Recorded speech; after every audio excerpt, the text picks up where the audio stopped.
gracious, the merciful, respected student, follower, friends. You are most welcome in our online academy, the ESL Academy by Sir Rana. I'm your presenter, Sir Rana. Our contact number is 030563194464. Subscribe, like and share our channel, the ESL Academy. Respected students, today we are going to discuss American Literature Past Paper 2018. We will discuss certain questions and concepts related to American literature. You've got 3 hours and you have to attempt this paper, and you've got 7 questions. Out of 7 you have to attempt only 4. It's not very big deal, it's not very difficult.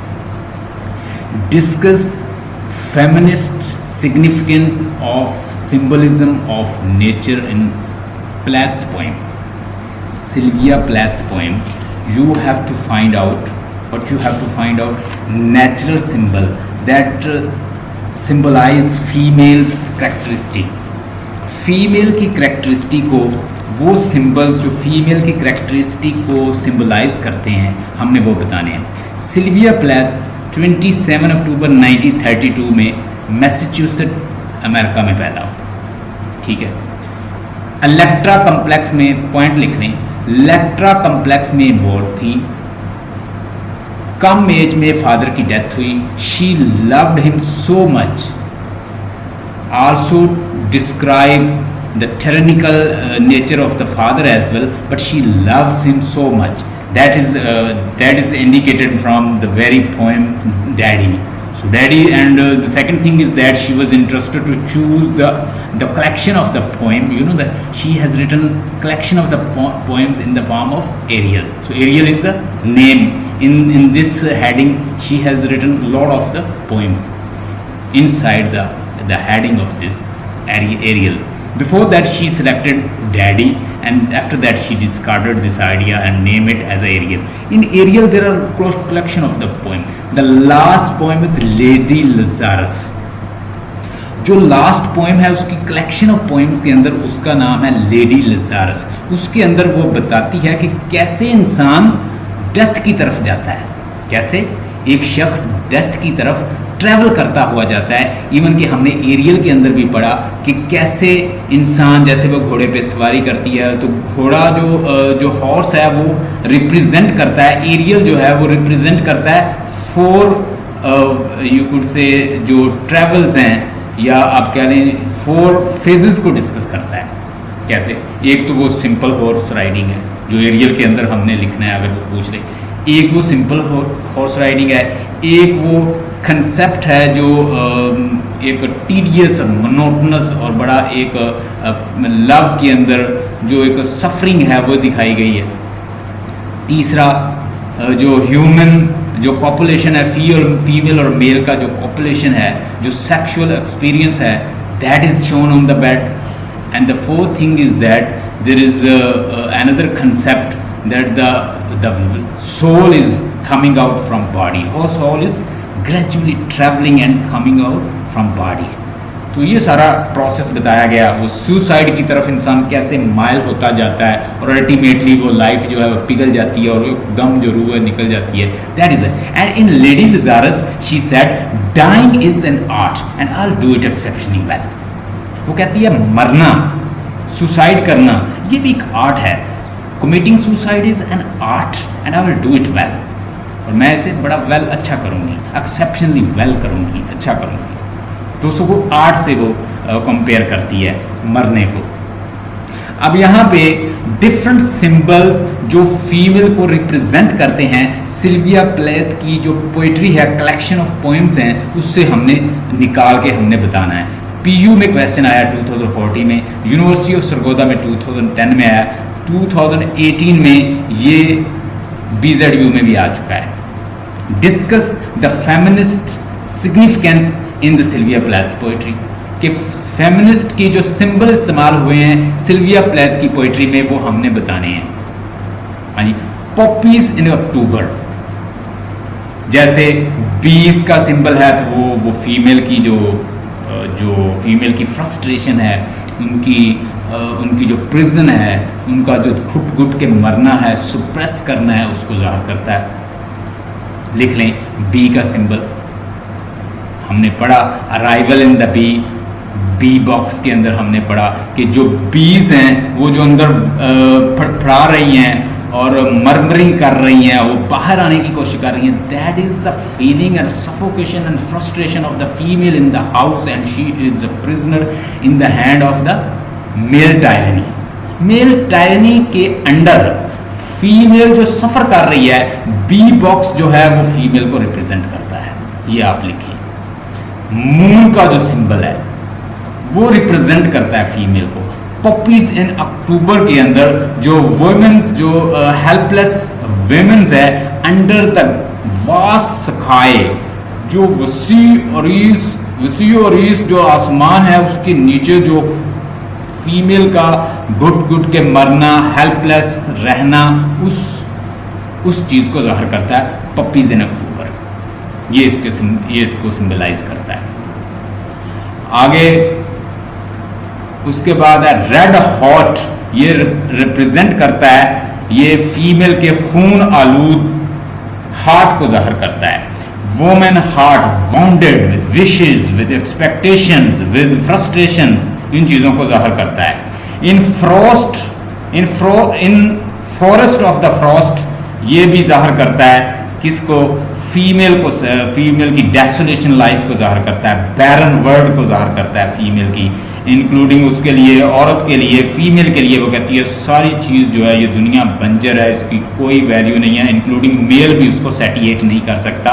वो Ted Hughes के बारे में कहती है कि Ted Hughes मुझे बहुत अच्छी स्टोरी भी सुनाता है, मेरा दिल भी लगाता है, लेकिन वो मेरी ख्वाहिशात को, मेरी थॉट्स को, मेरी फीलिंग को, मेरे पैशन को सेटिएट नहीं कर सका।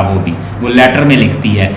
In fact she was a restless soul, she was a sensitive lady, and Ted Hughes was a writer and he was busy and ultimately he seduced her. उसने उसे क्या किया? He deceived her. कैसे? He fell in love with another lady whose name was Asia. आसिया नामी एक और female के साथ वो इन्वॉल्व हो गए थे और उन्होंने अल्टीमेटली इसे कहा था कि ये घर छोड़ दो, जाओ।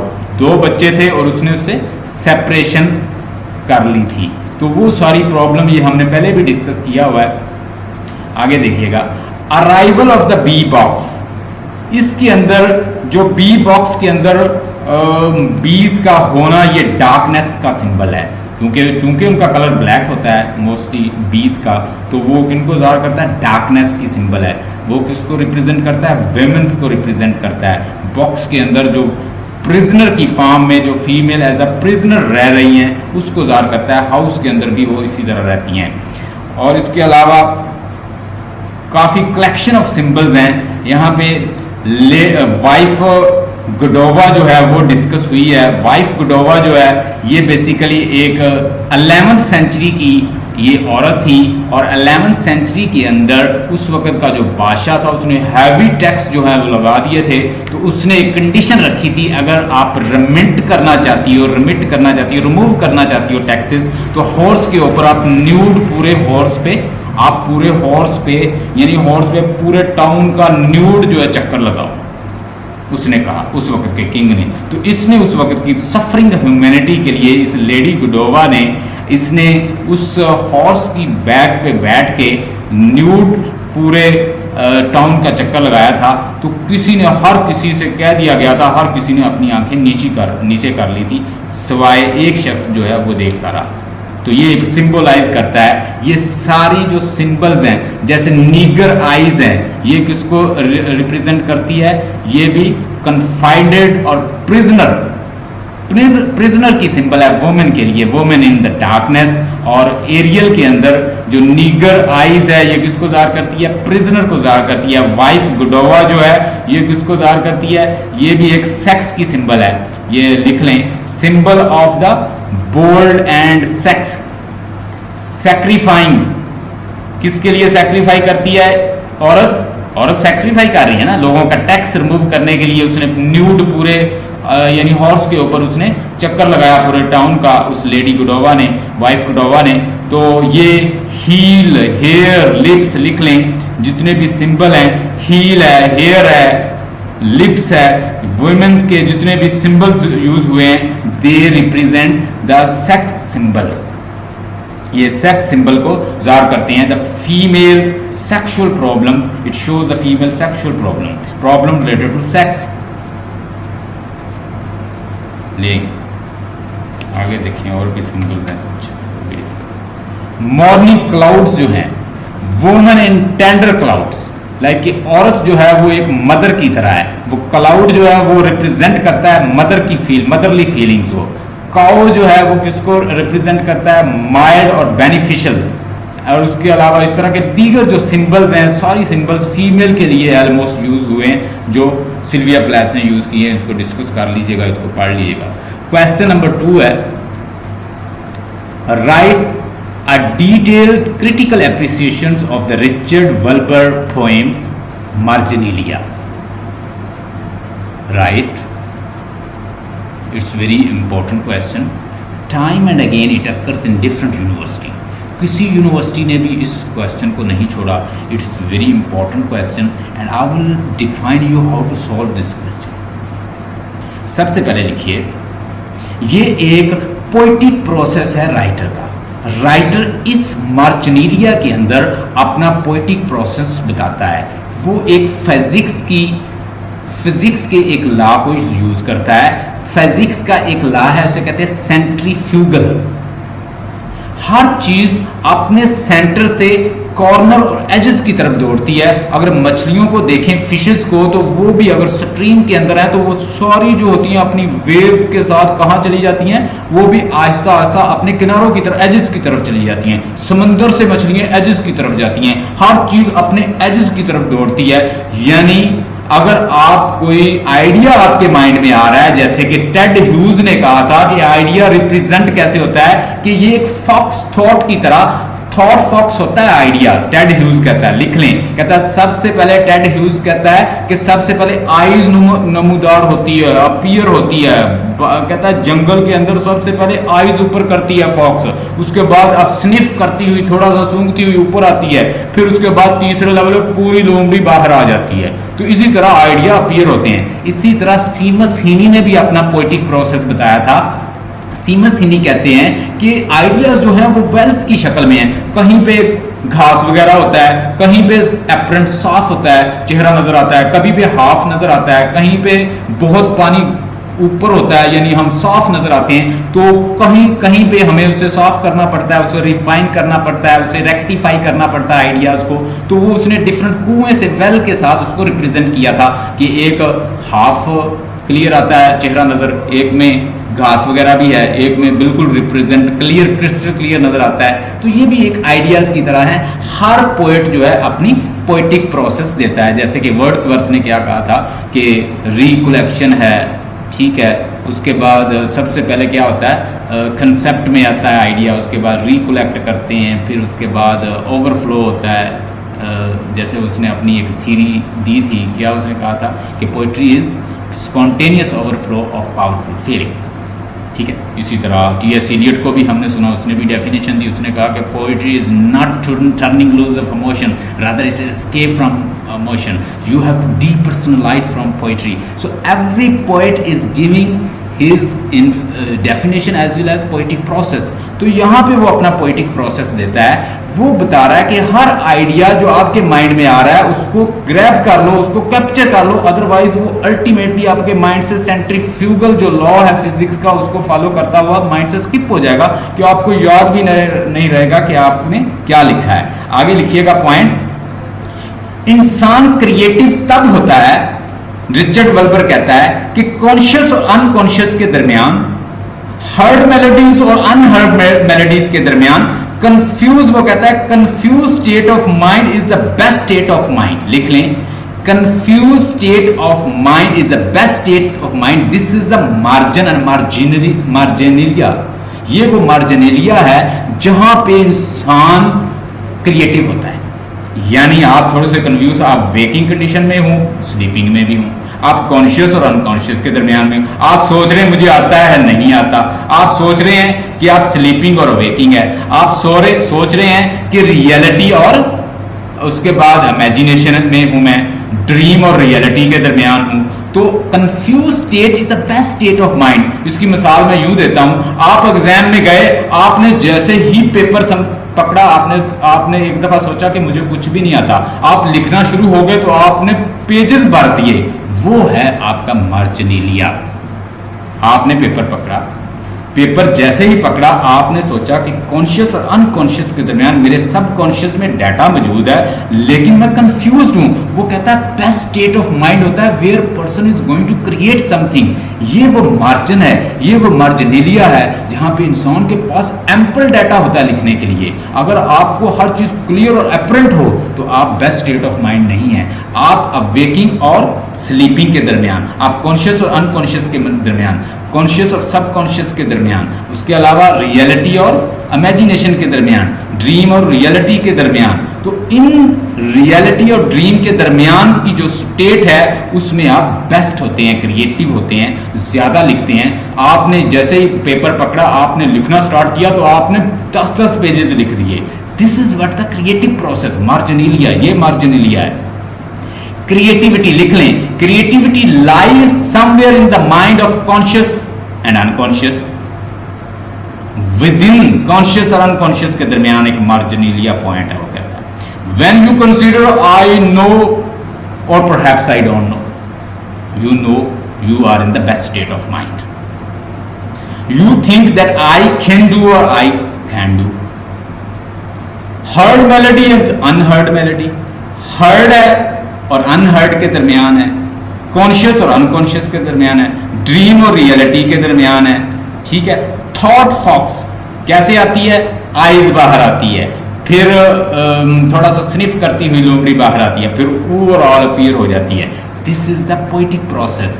रिचर्ड वल्बर कहता है आइडिया माइंड में आए, जो भी आए उसे ग्रैब कर लो, उसे लिख लो, उसे अपने वर्डिंग में बांध लो लफ्जों के अंदर, otherwise that will skip from your mind by following the centrifugal rule.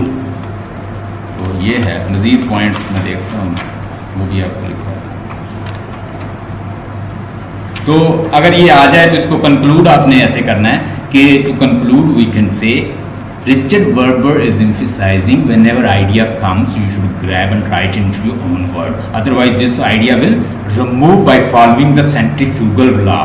And many poets they have given their poetic process like Seamus Heaney and Ted Hughes, T.S. Eliot, Wordsworth, Coleridge. They have given their poetic process and they have written, even some poets they have given their poetic process in the form of poem.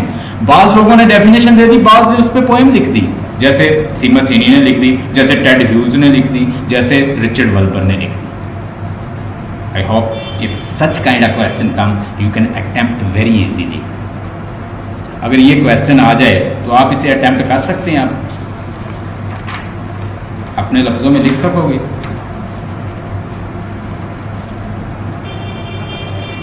Question है write a detail critical appreciation of Richard Wilbur poems मार्जिनेलिया।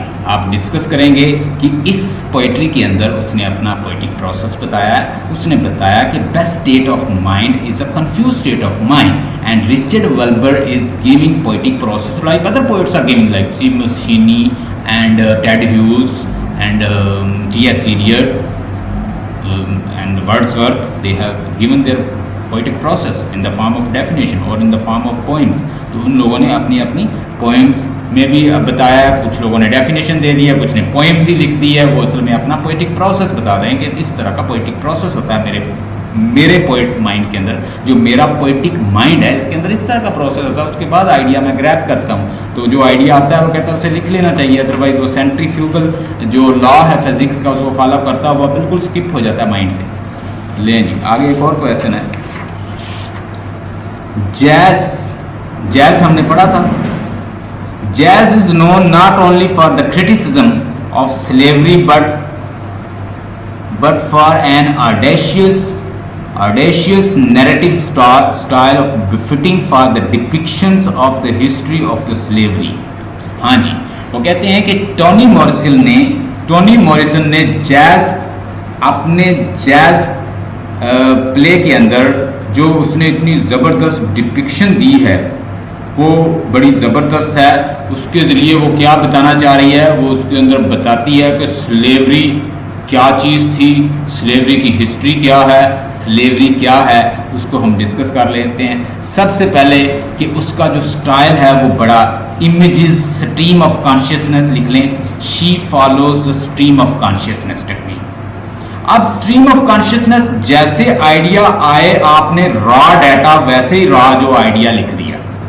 जैसे हमने melodic train पढ़ा तो melodic train के अंदर जैसे जैसे उसके सामने लोग आ रहे हैं वैसे वैसे बता रहा है। He is following the stream of consciousness. Stream of consciousness है कि जैसे माइंड कभी आपका पास में जाता है, कभी माजी में आता है, कभी फ्यूचर में जाता है, कभी साइडों पे लोगों को देखता है, कभी सामने देखता है। So it is what the stream of consciousness, and she was following the modern technique which was stream of consciousness, and she has narrated the history of the slavery. उसने ब्लैक अमेरिकन की और African American की history of slavery बताई है कि कैसे slaves के अंदर सेक्सुअल एक्टिविटी क्या है। स्लेव्स के अंदर अगर उनमें किसी की जो डार्कस होती है, उसकी जब डेथ हो जाती है तो पुलिस उसको उसके लिए जो उसका पर्चा जो है वो भी, उसकी एफआईआर भी नहीं काटी जाती या उसको यानी लीगली इसको ट्रीट भी नहीं किया जाता। तो यहाँ पे स्लेव्स के बारे में बताया गया है कि they are misfit for the society, the white American they do not like them, they show hatred against them. Musical prose है, प्रोज जो है वो बड़ा म्यूजिकल है, उसने बड़ा एक अच्छा उसकी सेटिंग की है, और प्रोज जो है वो खुद उसकी फॉर्मेशन जो है वो रेपिटेशन ऑफ साउंड उसमें नज़र आती है उसके प्ले के अंदर। अगर हम देखें तो उसके अंदर रेपिटेशन है। उसके बाद add depth in biblical reference, वो बिब्लिकल रेफरेंस उसके अंदर डालती है, चूंकि वो क्रिश्चियन है, वो बिब्लिकल लैंग्वेज को भी जानती है, उस बुक्स को भी पढ़ा है सारी बाइबल की, तो बाइबल के रेफरेंसेस हैं वो भी उसके अंदर डालती है, तो वो और नुमाया नजर आता है। आगे tune of the sex in the lower class, की लोअर क्लास के अंदर कैसे अफेयर बनते हैं, कैसे सेक्सुअल होते हैं, कैसे वो लोग रहते हैं। जैसे उसकी वाइफ है, वो 50 साल शख्स है, 50 साल की उसकी ऑलमोस्ट वाइफ है, तो वाइफ के साथ उसके अच्छे ताल्लुकात नहीं है। वो डॉर्कस के साथ ताल्लुकात बनाता है, जो कि यंग लड़की होती है, और थोड़े ही दिनों पे वो क्या करती है, उसे उकता जाती है और किसी और के साथ रिलेशन बना लेती है। तो यहाँ पे ये भी दिखाया गया है कि सेक्सुअल एलिमेंट्स क्या हैं और अफेयर कैसे बनते हैं, कैसे वो एक दूसरे को कत्ल करते हैं, कैसे वो लड़ते हैं, और उनको लीगली भी ट्रीट नहीं किया जाता, पुलिस भी उस पर बॉदर नहीं करती और कुछ नहीं होता उनके बारे में। They are very misfit in the society and society does not care about affair in the lower class. ये भी discuss, use of the colours, उसके अंदर कलर्स और टेस्ट और स्मेल और ये सारी चीज़ें शामिल करके उसको और अच्छा बना देती है। स्ट्रीम ऑफ कॉन्शियसनेस यूज करती है, इजी मोड में लिखती है, नेचुरल स्टाइल में लिखती है। तो that is what if you study just one time you will be able to understand. ये स्ट्रीम, ये उसका जैज के अंदर स्लेवरी का कंसेप्ट पूछ ले या स्टाइल पूछ ले, आप इसको डिस्कस कर सकते हैं। हेमिंगवे का एक स्टाइल पे क्वेश्चन है, वो मैं आपको, एक वार पे है, एक स्टाइल का कर लें, एक वार का कर लें, उसको रट्टा लगा लें सुबह इंशाल्लाह, जैसे उसके पॉइंट ही याद कर लें बस 6, 7, 8, तो उसको अपने लफ्जों में लिख देना, वो मैं आपको बता देता हूँ। मॉर्निंग बिकम इलेक्ट्रा, आगे क्वेश्चन है, मॉर्निंग बिकम इलेक्ट्रा बाय किसकी तरफ से है? Mourning become Electra by O'Neill, Eugene O'Neill is a play about the wounded egos. अब मैं आपको बताता हूं कि इस प्ले के अंदर कौन कौन से यानी करैक्टर हैं जो एक दूसरे की ईगो को वाउंड कर रहे हैं। आपने जो समरी लिखनी है जनाब, मैंने आपको समरी बहुत अच्छे से बताई हुई है, आपने इस समरी को हूबहू वैसे लिख दें तब भी आपका क्वेश्चन बन जाएगा। अगर आप शुरू से ले चलें कि ये एक प्रोटेस्टेंटिज्म के ऊपर एक प्ले है, और यहाँ पे सिटराइज किया है, क्रिटिसाइज किया है कि कैसे प्यूरिटन जो हैं वो अपने आप सेल्फ सेंटर कितने हैं, अपने ईगो को कैसे वो रिप्रेजेंट करते हैं। तो यहाँ पे आप देखेंगे कि सबसे पहले एब मैनन जो है, एब मैनन ने डेविड मैनन को इसलिए घर से निकाल दिया था क्योंकि उसने मैरी ब्रेंटम से शादी कर ली थी, जो कि उनकी नर्स थी, घर के काम करने वाली थी, और वो दोनों मैरी ब्रेंटम और डेविड मैनन ईगो को हर्ट करते हैं एब मैनन की। ठीक है, वहां से हम स्टार्ट करेंगे। फिर उसके बाद एब मैनन ने जो इसकी डेथ के बाद एजरा मैनन क्या करता है, एजरा मैनन जब जायदाद को, प्रॉपर्टी को डिवाइड करता है तो सबसे घटिया प्रॉपर्टी उसे दे देता है और अच्छी सारी खुद रख लेता है। वो शराब में सब कुछ उड़ा देता है, कुछ नहीं रहता और सारी जो दौलत है उसकी हथिया लेता है। वहां पे भी प्योरिटन के ऊपर एक सेटराइज किया है उसने। हम यहाँ पे कहेंगे कि एब मैनन जो है उसकी ईगो को हर्ट करते हैं मैरी ब्रंटम और डेविड मैनन। डेविड मैनन और मैरी ब्रंटन की ईगो को हर्ट करता है एजरा मैनन। एजरा मैनन की ईगो को हर्ट करती है Christine. Christine wounded the ego of Lavinia and Lavinia wounded the ego of Orin and Adam Brant. Adam Brant wounded the ego of Lavinia and his brother Orin. Orin और Lavinia दोनों की ego को hurt करता है Adam. David मैनन bounded करता है एब मैनन की ईगो को। तो इसी तरह हम देखते हैं और लास्ट में जो ईगो हर्ट होती है वो अल्टीमेटली जो एक और यहाँ पे करैक्टर है जो हैजल के साथ होता है, पीटर की ईगो को लास्ट में फिर हर्ट करती है जब एडम को याद कर लेती है, फिर हर्ट करती है और वो भी हर्ट होता है। तो इस तरह ये सारा जो प्ले है ऐसे लगता है कि चेन है जो एक दूसरे को हर्ट कर रहे हैं। ठीक है जी, ये आप उसकी समरी लिख सकते हैं। द क्रूसिबल, क्रूसिबल का जो लेक्चर है मेरा, मैं क्लेम करता हूं कि मेरा लेक्चर कोई सुन ले, बुक को छोड़ दे। मैंने उसका बड़ा हिस्टोरिकल बैकग्राउंड बताया। मैंने मैकार्थियन जो मैकार्थिज्म ला था या मैकार्थी जो एक पार्लियामेंट से ताल्लुक रखता था, उनका पार्लियामेंटेरियन था, उसने जो लॉ तारफ करवाया था, इंट्रोड्यूस करवाया था, उसके बदले वो किस किस को अन अमेरिकन को कैसे ट्रीट कर रहा था, उस लॉ के जरिए कैसे कैसे उनका ट्रायल किया जा रहा था, उसको रिप्रेजेंट करता है क्रूसिबल। क्रूसिबल का मतलब होता है कि किसी हार्श एग्जामिनेशन या टेस्ट के थ्रू किसी चीज़ को गुजारना और उसे प्योरीफाई कर देना, किसी धात को, किसी चीज़ को, किसी मेटल को। तो अल्टीमेटली ये भी एक हार्श किस्म का एक टेस्ट होता है क्रूसिबल। तो हमने इसमें देखा सैलम विचक्राफ्ट जो है उसको एलिगोरिकली यूज किया जा रहा है, उसको रिलेट किया जा रहा है अन अमेरिकन के साथ। जो कुछ राइटर के साथ खुद हुआ, क्रूसिबल में जो कुछ राइटर के साथ खुद होता है वही उसका जो प्रोटैगोनिस्ट है जॉन प्रॉक्टर वही वर्ड लास्ट में कहता है। वो अपने आप को वो कहता है कि मैंने फैसला कर लिया है, मैं अपने आप को सेक्रीफाई करूंगा, मैं लोगों की कुर्बानियों को रायगा नहीं जाने दूंगा।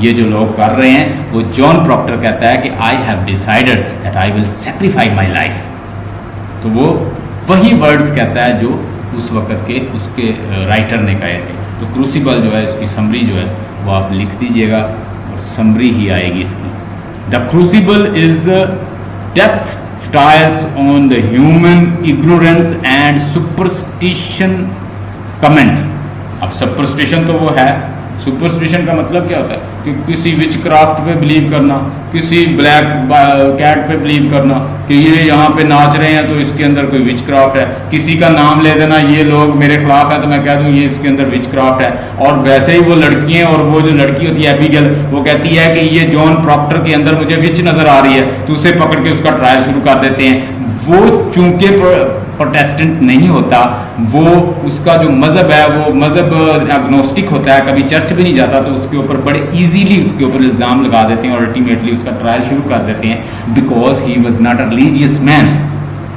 ही was not listening to the priest, priest को सुनता नहीं था। और बल्कि वो प्रीस्ट के बारे में कहता है कि प्रीस्ट को सुनने का फायदा क्या, मैं इतना सफर करके आऊँ और ये अपनी बातें झाड़ता रहता है, ये कोई मजे की कोई अच्छी बात नहीं बताता।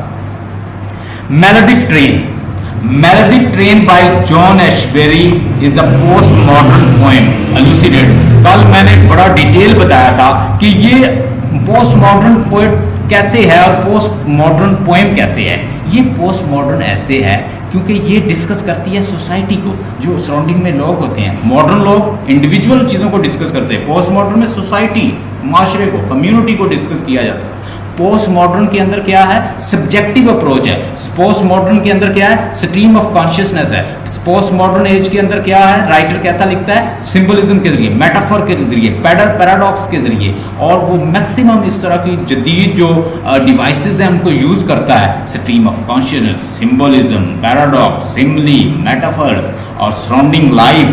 और उसके बाद ये पोस्ट मॉडर्न कैसे बनती है, ये सोशल लाइफ को दिखाती है। ये बताती है कि जिंदगी ये जो ट्रेन है ये ह्यूमन बीइंग की लाइफ की तरह है, और इंसान अब्सर्ड है, रेस्टलेस है और एफर्टलेस एक्टिविटी कर रहा है, टायर्ड है, बोर्डम है, अब्सर्डिज्म है, नथिंग इज ओवर देयर। मंजिल के ऊपर पहुंच के भी मंजिल, फिर भी इंसान रेस्टलेस है। क्यों है? ये पोस्ट मॉडर्न की सारी कैरेक्टरिस्टिक है। ये आप इनको एलैबोरेट कर सकती हैं। उसके अलावा discuss for whom the bell toll by the Hemingway as a novel about war and violence. War और वायलेंस के ऊपर ये एक प्ले है, एक नावल है। आप अगर चाहें तो मैं आपको इसके ऊपर असाइनमेंट एक बनी हुई है, वो भी आपको सेंड कर देता हूँ, वो आप पढ़ लीजिएगा। अच्छा, कुछ पॉइंट्स हैं, अगर आ जाए, अगर वो आपसे पूछते हैं कि themes in Sylvia Plath poetry, right, in Sylvia Plath poetry, themes in Sylvia Plath poetry, मुझे शक है ये क्वेश्चन आ सकता है। आप इसमें लिखेंगे, सबसे पहले इंट्रोड्यूस करवाएंगे सिल्विया प्लैथ को। सिल्विया प्लैथ 27 अक्टूबर 1932 में मैसेच्यूसेट या अमेरिका के अंदर पैदा हुई। मैरिड टेड ह्यूज 16 जून 1956, ठीक है जी। 16 जून 1956 को इसने शादी की किससे, टेड ह्यूज से। टेड ह्यूज जो है उसने इसको डाइवोर्स दे दिया बाद में। क्यों डाइवोर्स दे दी? उसने इसलिए डाइवोर्स दे दी कि वो किसी और के साथ इन्वॉल्व हो गया, ठीक है। थीम्स इसके क्या है? सिल्विया प्लैथ पोइट्री के अंदर थीम, डेथ का थीम लिखी। आपको मैं बड़े सिंपल अंदाज में बताऊंगा, ये आपको भूलेगा नहीं। डेथ का थीम है इसकी पोइट्री के अंदर। आप यहाँ पे डिस्कस करेंगी, फादर की डेथ उसकी हुई थी जब वो 8 साल की थी, इलेक्ट्रा कॉम्प्लेक्स के अंदर इन्वॉल्व थी, टू मच लव था। डैडी भी लिखी है उसके लिए, इवन कि अपनी कलेक्शन ऑफ पोएम का नाम भी द डैडी से शुरू करने की कोशिश की, लेकिन बाद में रिजेक्ट कर दिया क्योंकि इलेक्ट्रा कॉम्प्लेक्स जो है वो उसको तंग करता था। वो उसके बगैर रह नहीं सकती थी अपने फादर के दरमियान। फादर की मोहब्बत में इतनी ज़्यादा इन्वॉल्व थी कि आखिरकार टेड ह्यूज है वो उसको फादर जैसा लगता था, तो उससे शादी कर ली। ये आप सारा बता सकते हैं। यहाँ पे हम डिस्कस करेंगे कि फादर की डेथ हुई, डेथ का थीम जो है वो इसके अंदर बड़ा प्रिवेलिंग है।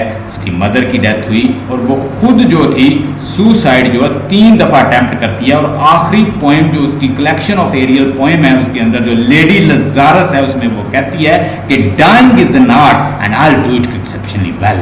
इंसान को एक एक्सेप्शनली वेल करना चाहिए। डाइंग भी एक आर्ट होता है और इसको एक तरीके से इंसान को मरना चाहिए, यहाँ से जाना चाहिए। वो अपनी ट्रैवल जर्नी बताती है एरियल पोएम के अंदर भी कि कैसे इंसान सुसाइड की तरफ जाता है, उसमें जो 4 फेसेस हैं।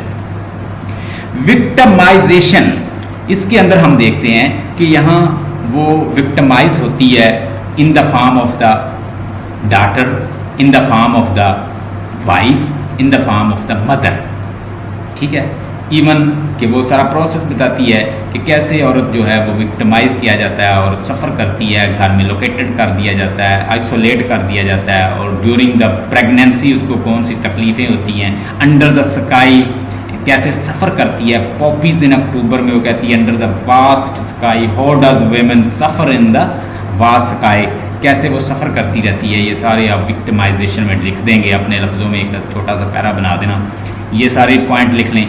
पैट्रियार्की, पैट्रियच होता है ना, पैट्रियच, ये पैट्रियाची जो होता है इसका मतलब लिख लें, जब मैन जो है ट्रेडिशनली रूल करता है औरत के ऊपर और सोशली ये डोमिनेटेड होता है तो उसको पैट्रियाची कहते हैं या पैट्रियच कहते हैं।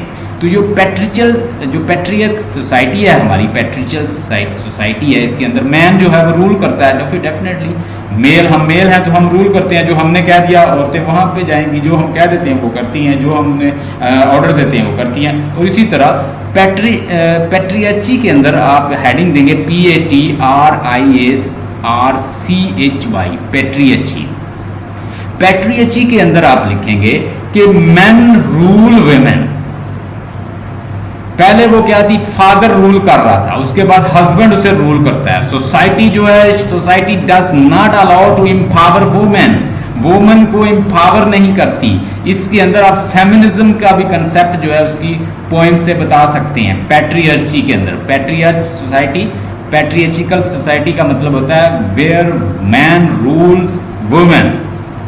आगे नेचर, जितने भी नेचुरल सिंबल हैं, जितनी भी नेचर डिस्कस हुई है, जैसे डेथ डिस्कस हुई है, सुसाइड डिस्कस हुई है, या जो बीज डिस्कस हुई हैं, बी बॉक्स डिस्कस हुए हैं, उनके अंदर जो विशेज़ हैं, फ्रस्ट्रेशन हैं, थॉट्स हैं, और उनकी बनाहट है, जो सारी चीज़ें रिप्रेजेंट करती हैं औरत की केज को, औरत की प्रिजन को, वो लिख देंगी नेचर। ये भी उसका थीम है नेचर। द सेल्फ, अच्छा नेचर के अंदर हमने bee box, arrival of the bee box हमने पढ़ा एक। तो बी बॉक्स में वो सारे जितने भी ग्रेव डिगर हैं और वो सारे जितने गांव के करैक्टर हैं वो सारे जाते हैं हनी निकालने, और अल्टीमेटली वो क्वीन जो है वो कहते हैं यहाँ से इसको निकाल के नई क्वीन हमने लानी है। तो टेड ह्यूज जैसे बेसिकली ये कन्फेशनल पोइट्री लिखती है ना, अपनी बातों की रिलेट करती है। कन्फेशन का मतलब होता है a person who right his own experience. तो यहाँ पे भी वो क्वीन को निकाले, टेड ह्यूज ने जब इसे तलाक दे दी, डाइवोर्स दे दी, तो उसने कहा निकलो यहाँ से भाई, मेरे घर से मैं नई क्वीन लाऊंगा। तो इस तरह वो इसको रिप्रेजेंट करती है। आप लिख देना सेल्फ लिख देना, द सेल्फ यहाँ पे लिख दें। कॉन्फेशनल पोइट्री को डिस्कस कर देना एक पॉइंट बना के। द बॉडी, अपनी बॉडी को डिस्कस करती है। ह्यूमन फीमेल बॉडी को हमने देखा है, बहुत सारे सिंबल जो हैं वो फीमेल की जो बॉडी है उसको रिप्रेजेंट करते हैं।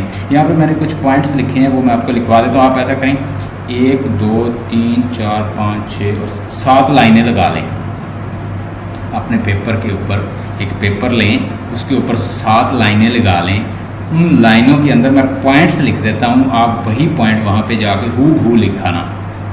सबसे पहले हेडिंग दें डेथ, दूसरी विक्टिमाइजेशन, तीसरी पैट्रियार्ची या पैट्रियार्की, और 5वीं नेचर, उसके बाद सेल्फ द सेल्फ या कन्फेशन, तो कन्फेशनल वो पोइट्री लिखती है या सेल्फ।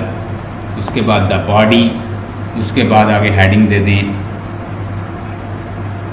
आगे जी मदरहुड। कितने बन गए? 1 2 3 4 5 6 7, ये टोटल 7 हेडिंग है। इनको हम हेडिंग अपने माइंड में रखना, इनको एक्सप्लेन करते हैं, ये आपके थीम बन जाएंगे। अगर वो थीम पूछ लेते हैं कि थीम बताएं उसकी पोइट्री के अंदर, सबसे पहले लिखें डेथ जी, फादर की डेथ हुई, ये पॉइंट लिख लें। लेडी लजारस के अंदर वो बताती है कि कैसे वो डेथ की तरफ जा रही है। डाइंग जो है वो एक आर्ट है और वो बड़ा एक्सेप्शनली वेल करेगी। उसके बाद लिख लें 3 टाइम उसने सुसाइड कोशिश की और अल्टीमेटली 3 टाइम, थर्ड टाइम कामयाब हो जाती है। वो कहती है कि डेथ जो इंसान की सोल है, ये बॉडी ने कैद की हुई है, तो ये डेथ ही एक ऐसा, सुसाइड ही एक ऐसा जरिया है जिसके ज़रिए मैं इस रूह को आज़ाद करा सकती हूँ इस केज से। ठीक है, ये आप सारा डेथ के अंदर लिख देंगे। उसके बाद विक्टिमाइजेशन के अंदर क्या है?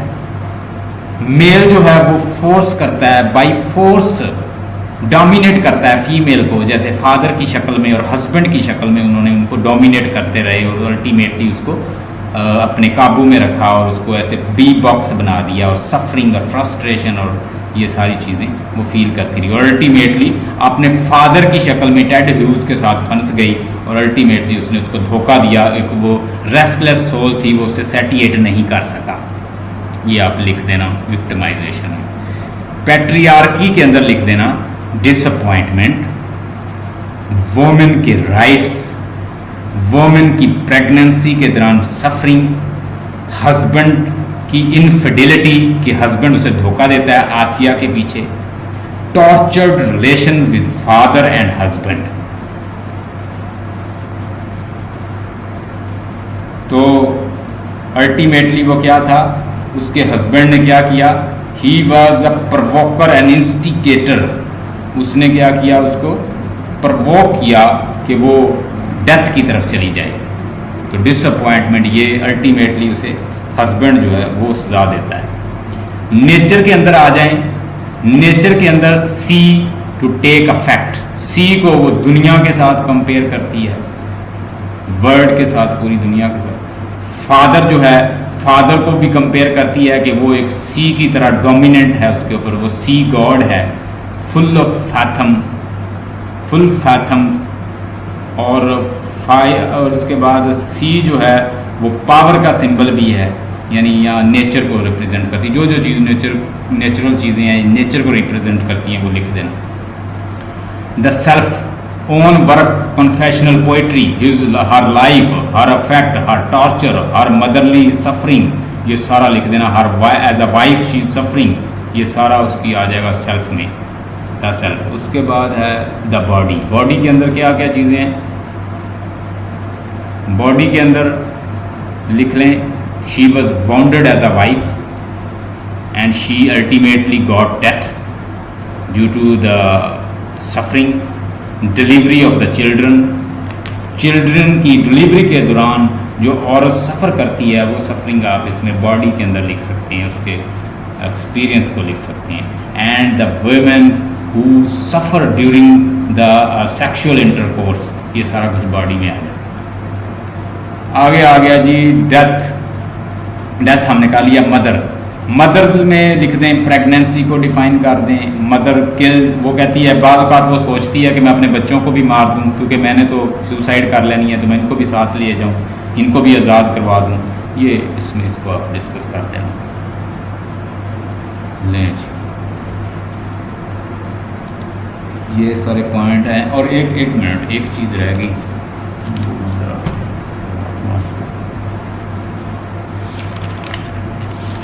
अच्छा, हेमिंगवे का स्टाइल अगर वो पूछ ले तो उसको कैसे आपने,